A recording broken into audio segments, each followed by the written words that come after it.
Salam Ketua.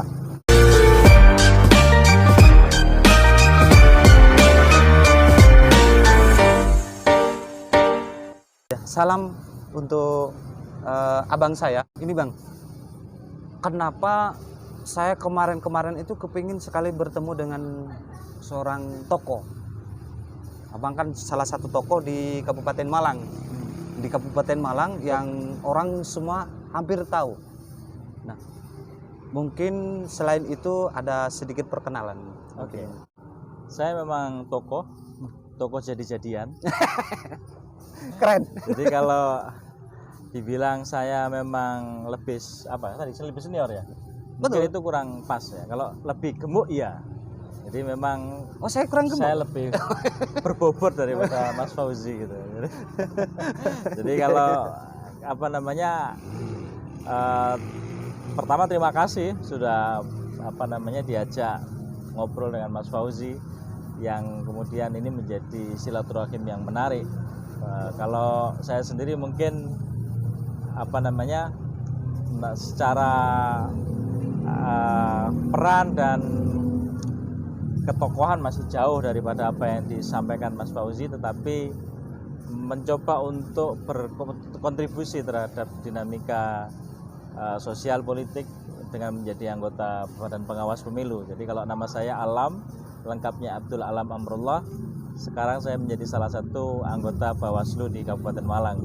Dan bersama beliau ini banyak cerita-cerita menarik, terutama ketika kita sedang aktif melakukan pengawasan selama masa pemilu dan pilkada kemarin. Masa pandemi, Pak. Selama masa pandemi itu yang luar biasa ya. Jadi itu barangkali kalau soal background story, kalau detailnya nggak ada yang menarik yang perlu diceritakan dari saya. Nah, itulah yang luar biasa. Kenapa saya dari awal tadi agak berbeda? Karena memang ini nih yang harus saya korek-korek nih.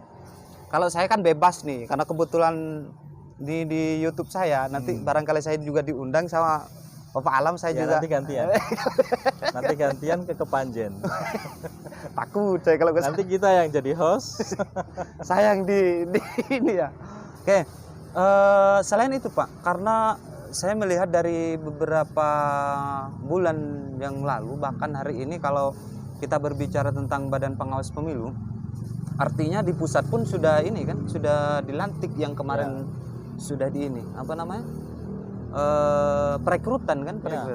Ya mungkin ini sudah, kalau dari sisi proses kita sekarang sebetulnya banyak orang yang anggap bahwa kan pemilu masih lama, tahun 2024. Kok sekarang sudah rame atau bahkan mungkin dinamika soal isu penundaan dan lain-lain itu mengemuka.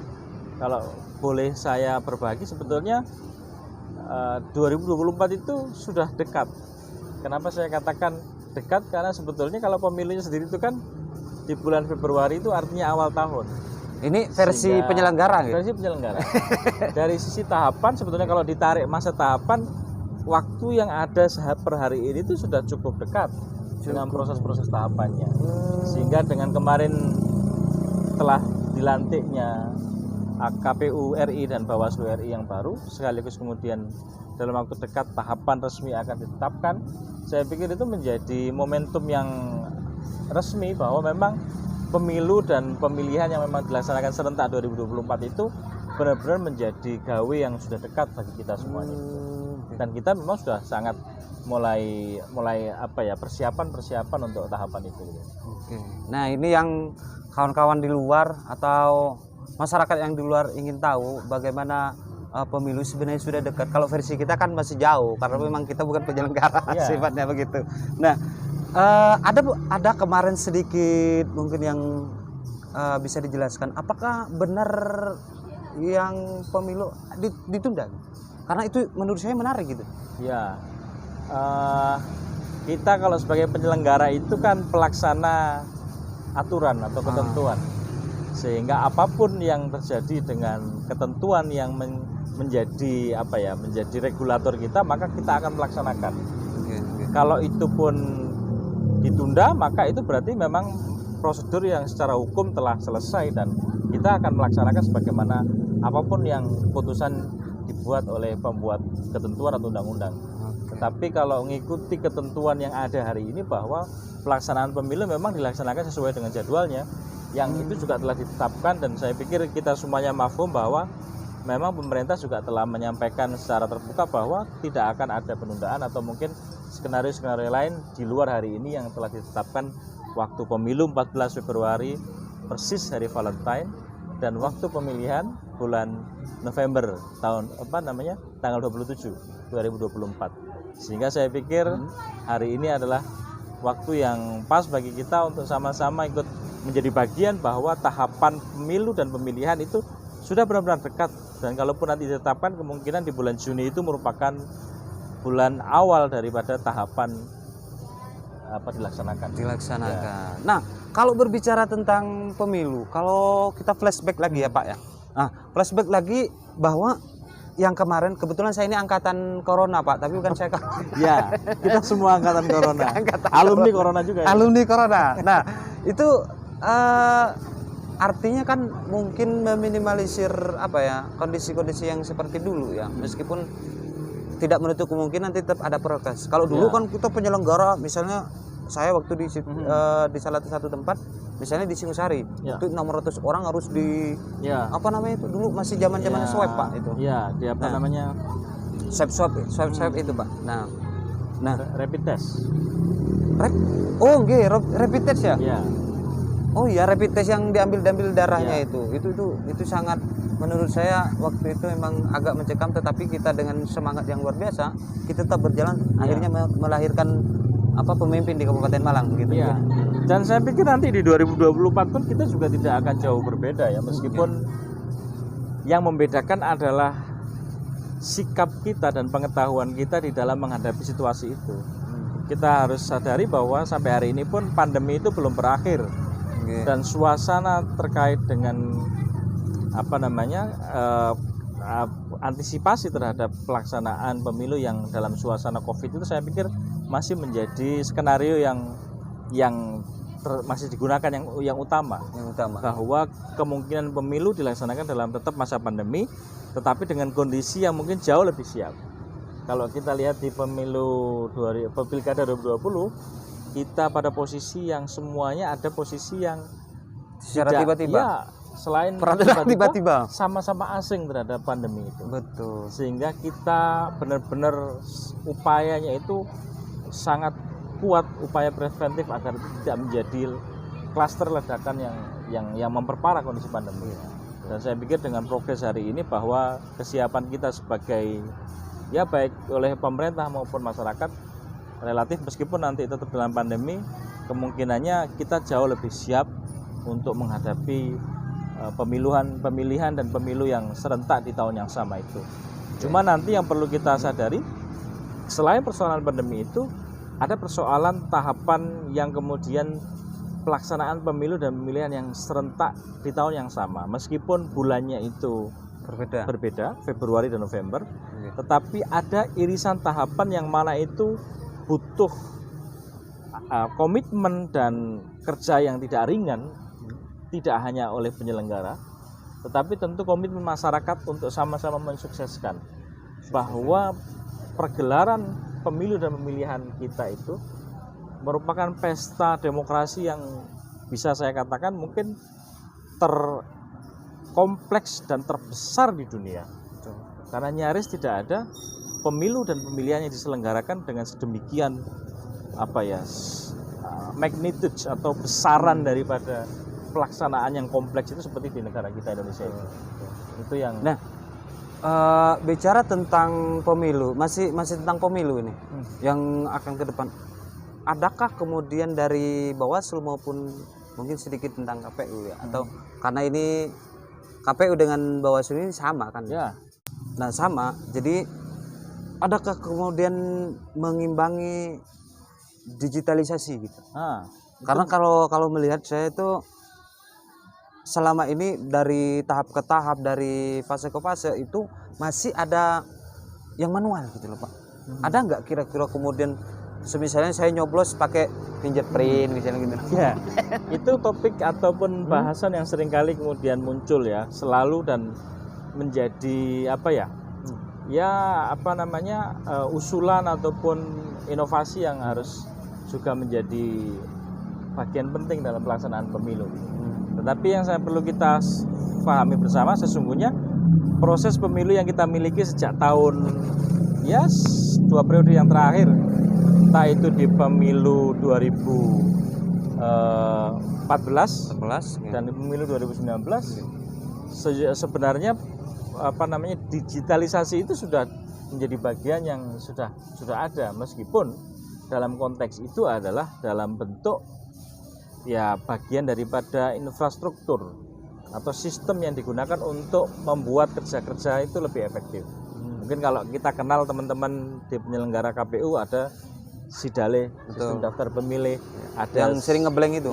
Ya sometimes it happen karena faktor gangguan teknis ya. Tapi saya pikir KPU dan Bawaslu mulai yang terakhir 2019 kemarin kita itu sudah cukup familiar dengan sistem berbasis IT dan apa namanya ya berbasis itu teknologi lah. Dan meskipun tetap ada hambatan-hambatan, salah satunya hambatan persoalan regulasi yang kemudian harus diperkuat dalam rangka untuk memayungi persoalan-persoalan sistem informasi ini atau penggunaan IT. Tetapi saya pikir semangat yang sebagaimana kita lihat di seleksi Bawaslu dan KPU yang terakhir kemarin, benar-benar penggunaan IT ataupun penguatan sistem yang berbasis teknologi itu benar-benar menjadi ya semangat inovasi, menjadi apa ya prioritas, karena itu dirasa menjadi terobosan penting untuk membangun sistem pemilu yang lebih kuat, lebih terintegrasi, dan yang lebih penting lagi adalah lebih transparan. Dan itu kayaknya KPU dan Bawaslu telah mengupayakan untuk adanya semacam sistem informasi yang sifatnya lebih komprehensif, yang itu menjadi bisa dapat mudah diakses oleh masyarakat pada umumnya. Karena pada prinsip yang paling kuat, transparansi itu menjadi harga mati yang nggak bisa kita tolak gitu. Harus. Nah, bicara tentang IT, bicara tentang regenerasi pasti ada regulasi Pak ya. Karena memang saya lihat kalau berbicara tentang IT penyelenggara, kalau di penyelenggara KPU dengan Bawaslu kan berbeda nih. Ya. Nah, kalau di Bawaslu bisa terusan nih. Bahkan yang penyelenggara di bawah itu ada yang tua-tua. Ini ada nggak kemudian menjadi kendala gitu loh. Saya pikir hari ini teknologi hadir tidak untuk menyusahkan hidup kita, tetapi justru sebaliknya kan teknologi benar-benar memudahkan hidup kita. Dan harus kita akui bahwa meskipun mayoritas ataupun kebanyakan sumber daya manusia yang kita miliki di tingkatan penyelenggara ad hoc itu memiliki usia yang tidak mudah, tetapi kayaknya sistem informasi ataupun teknologi yang kita gunakan itu telah didesain sedemikian rupa untuk mudah digunakan. Dan hari ini siapa sih yang tidak bisa mengoperasikan HP gitu, ataupun yang kita bilang sebagai smartphone? Saya pikir semuanya bisa, dan itu adalah bagian dari tantangan untuk bagaimana penyelenggara itu mampu beradaptasi dengan kebutuhan itu. Dan saya pikir itulah yang kemudian menjadi salah satu ikhtiar penting agar proses penyelenggaraan pemilu itu bisa lebih akuntabel gitu, dengan akses yang lebih cepat, dan tentu kemudian bisa di check and balance oleh masyarakat luas gitu. Siap. Nah Pak, ini kebetulan kan kita, kalau versi saya orang awam nih, pemilu kita tadi membahas tentang pemilu. Nah, sementara pemilu itu versi saya masih lama gitu. Ya. Nah, selalu bahwa memang karena 2028 itu kan masih lama. Kok sudah hari ini Pak soal betul. Nah, ini yang mungkin saya ingin tanyakan itu ini yang sering mungkin saya dengar dari luar gitu kan. Apa sih kerjaannya Bawaslu itu kalau nggak ada pemilu gitu loh? Iya. Kayaknya lebih enak deh Pak. Iya. Penyelenggara di tingkatan kabupaten itu kan sekarang menjadi permanen ya statusnya sebagaimana KPU gitu. Kalau kemudian memang banyak pertanyaan yang sama tentang apa sih kegiatannya, entah KPU atau Bawaslu ketika tidak ada tahapan. Nah, lepas bahwa ketika tidak ada pandemi yang kemudian tentu saja membatasi ruang gerak kita, tentu kemudian kerja-kerja kepemiluan itu enggak cuma masa tahapan. Kalau orang yang lihat itu ketika kemudian kelihatan sibuk itu waktu tahapan, tentu karena memang kalau sudah tahapan itu waktu kerja kita sehari itu 26 jam. Lebih Pak. Jadi, iya, nggak cukup tuh 24 jam. Karena kayaknya memang kita itu hidupnya sudah kemudian selain 24 jam itu benar-benar ya Harus diikhlaskan. harus punya apa ya, energinya itu agak cukup besar ketika tahapan berjalan. Itu kalau yang bisa dilihat secara fisik oleh masyarakat umum. Tetapi dalam proses menuju ke tahapan itu banyak kegiatan-kegiatan sebetulnya itu yang dilakukan yang tidak bisa kita lakukan di masa tahapan. Sebagai contoh, kita di pengawasan pemilih itu kan meskipun yang menjadi pemilik tanggung jawab pengawasan itu Bawaslu, tetapi kita sebagai lembaga yang diisi oleh penyelenggara yang katakan di kabupaten itu cuma 5 orang, katakanlah komisionernya, tentu tidak mampu untuk bisa mengawasi keseluruhan proses dan tahapan. Maka sudah pasti partisipasi masyarakat itu menjadi hal yang mutlak diperlukan. Nah, upaya penguatan peran masyarakat, partisipasi masyarakat yang kita dorong, kita bangun itu seperti bentuk sosialisasi dan kemudian ada seperti program sekolah pengawasan partisipatif, itu baru kita bisa laksanakan secara optimal di masa non tahapan. Ini yang tidak mungkin, nyaris tidak bisa kita lakukan ketika di masa tahapan. Karena kalau sudah tahapan kita akan bicara soal jadwal tahapan dan masa tahapan yang kita awasi. Nah, kerja-kerja penguatan kelembagaan, sosialisasi, penguatan partisipasi masyarakat itu bisa kita lakukan di masa non tahapan. Berarti itu edukasi bentuknya. Edukasi, dan itu adalah tanggung jawab penyelenggara. Edukasi politik, edukasi pemilih, kemudian penguatan kesadaran demokrasi itu juga menjadi bagian yang penting gitu bagi kita penyelenggara, karena itu tanggung jawab yang salah satu yang dibebankan oleh undang-undang kepada kita gitu. Ya itu. Nah, itu yang yang dilakukan sebenarnya. Ya. Kalau yang lalu-lalu kawan-kawan atau kemarin-kemarin masih bertanya itu penjelasannya bahwa tidak menutup kemungkinan dari Bawaslu juga ada semacam edukasi untuk pemilih pemula, misalnya ke sekolah atau contohnya ke kampus itu, misalnya gitu. Kerja salah satu yang sehari ini kita sedang aktif lakukan selain kepada teman-teman pemilih pemula ya. Kita juga hari ini sedang melakukan upaya partisipasi atau mendorong partisipasi dari teman-teman kelompok inklusif.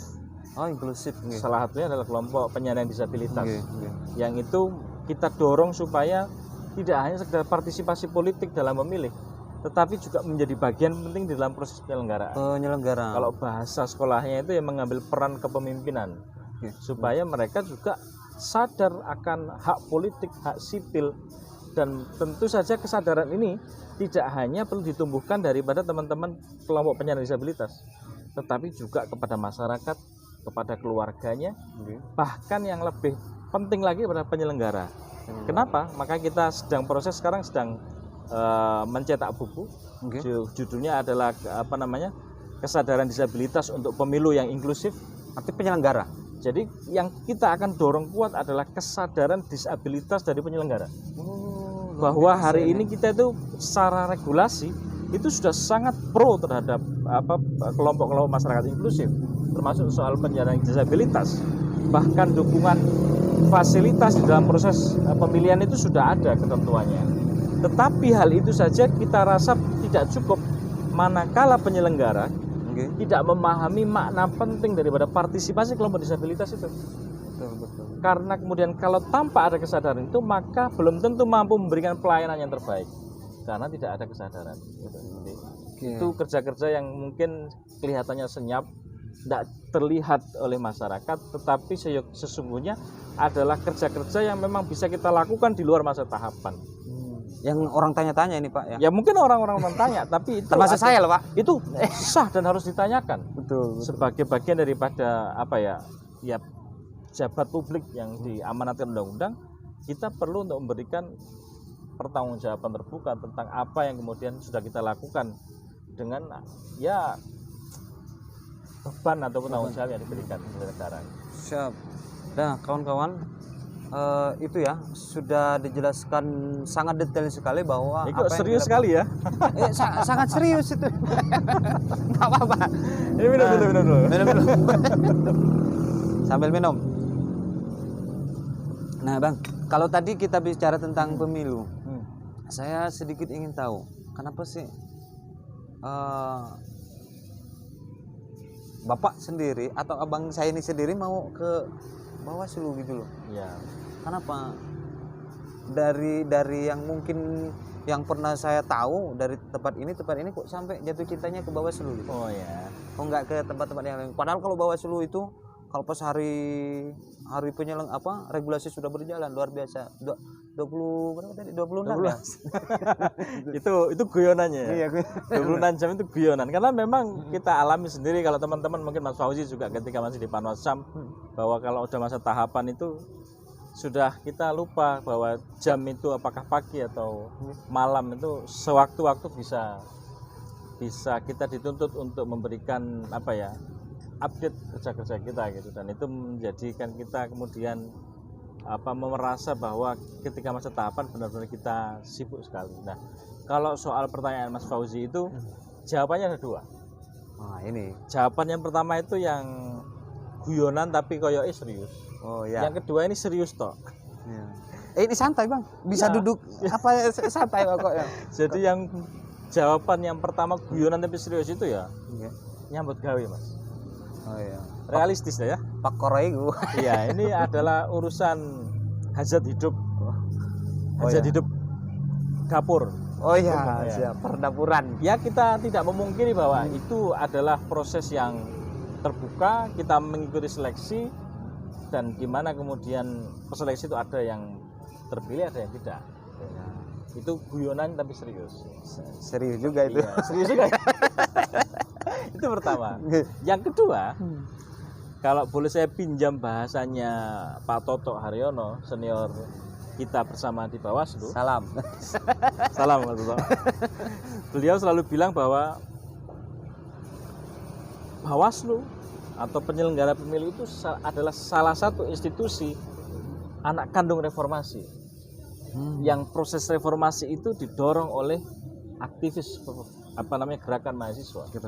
Sehingga bisa dibilang bahwa kita punya tanggung jawab di dalam mengawal proses demokrasi itu melalui kerja-kerja di dalam penyelenggaraan pemilu. Betul. Baik itu di KPU, bisa di Bawaslu atau di KPP sebagai tiga kesatuan penyelenggara.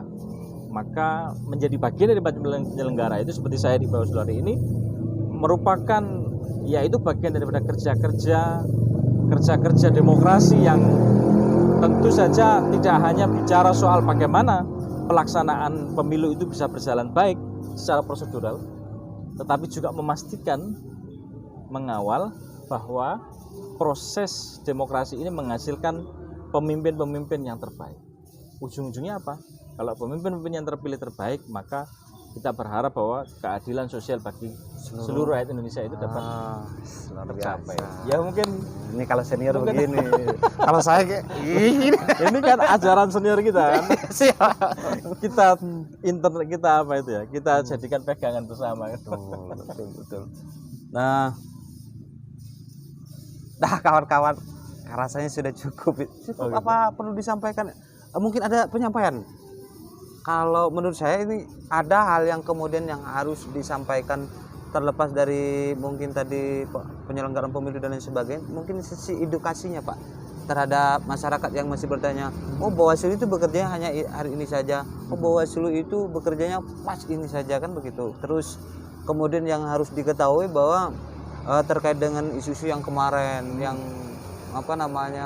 sampai dibawa ke jalanan itu, tapi kita nggak nyentil itu ya Pak ya? Ya. Jangan ya Pak ya? Saya pikir kita. Kalau saya pengen nyentil. Jangan ya Pak ya? Silakan. Tapi kan kita punya kita bisa melakukan yang terbaik, berkontribusi terbaik pada wilayah kita masing-masing gitu. Dan nanti kemudian termasuk dalam proses penyelenggaraan ini, wilayah yang sedang kita upayakan adalah perbaikan tata kelola demokrasi yang lebih baik. Ya tentu harapannya kemudian proses peralihan kekuasaan ataupun pergantian pemimpin itu berjalan dengan yang terbaik. Yang terakhir barangkali mungkin itu menjadi pesan bersama kita di Bawaslu bahwa kita itu seringkali masyarakat punya keresahan terhadap persoalan-persoalan sosial politik yang itu selalu kemudian dianggap berulang. Katakan contoh soal mungkin money politik. Ataupun soal isu SARA. dan yang lain-lain. Dan itu yang paling ngetren itu kalau pemilu. Itu Pak. ngetren selalu dan berulang. Selalu berulang. Nah, kita sadari bahwa kerja-kerja itu tentu saja bukannya tidak bisa, tetapi akan lebih kuat manakala didukung oleh partisipasi masyarakat yang lebih luas. Kegelisahan itu kehendaknya kemudian perlu kita jadikan selalu pegangan supaya kita merasa perlu untuk sama-sama untuk melawan ataupun yang menjadikan itu isu yang penting untuk dihilangkan gitu, agar ujung-ujungnya ketika kemudian proses ataupun kejadian persoalan-persoalan pemilu yang negatif itu bisa sama-sama kita jadikan musuh bersama, maka kemungkinan kejadian-kejadian itu tidak berulang lagi, setidaknya bisa terminimalisir atau terkurangi, sehingga proses pemilu, proses demokrasi kita menjadi lebih sehat, dan terakhir maka kita akan menjadi proses pemilunya lebih baik, menghasilkan perwakilan pemimpin-pemimpin kita yang sesuai dengan pilihan kita gitu. Tidak didasarkan atas kepentingan-kepentingan atau imbal balik yang nominatif gitu lah. Betul. Baik kawan-kawan, saya sebenarnya kalau saya sendiri pengen ini lama gitu loh, karena lembut sekali. Penyampaiannya juga luar biasa. Saya pun belum menyentuh beliaunya. Masih dalam sisi tataran regulasi dan pekerjaan beliau. Saya sebenarnya ingin sekali berbicara panjang lebar dengan beliau, karena selain itu saya juga belajar tentang mungkin bagaimana cara speakingnya dari beliau itu saya kenapa kedatangan beliau ini sangat sangat merasa tersanjung saya. Bener kan, memang awal saya bertemu itu mungkin tahun 2000 berapa itu? 2019 ya. Dan itu ketika beliau naik podium itu luar biasa. Saya harus seperti beliau. Saya harus bisa berbicara seperti beliau. Nah, tapi alhamdulillah beliau hari ini langsung mengajari saya dan di YouTube saya. Nah, dan juga memberikan banyak edukasi terkait dengan kepemiluan dan cara retorika lah tadi Nanti banyak sekali saya keren itu, kita Pak. nanti bicara soal bagaimana cara memilih kopi yang enak gitu. Itu tapi ini putih itu berarti kita bisa kerjasama, Pak. Bisa Barangkali punya kafe nanti di endorse saya, nggak apa-apa. Wah iya. Oke, cukup dari itu kawan-kawan. Apabila nanti kawan-kawan merasa kurang, maka nanti akan saya swan sama beliau, mungkin tidak di sini, bisa ke dalamnya beliau, bisa juga ke kantornya beliau. Next kita bahas yang lain yang lebih seksi gitu ya. Oke, baik. Salam ketua. Lebih enaknya bukan salam ketua begini, tapi saya pengen begini karena biar kita kompak gitu. Begini. Salam ketua. Nah, thank you, terima kasih. Thank you, terima kasih.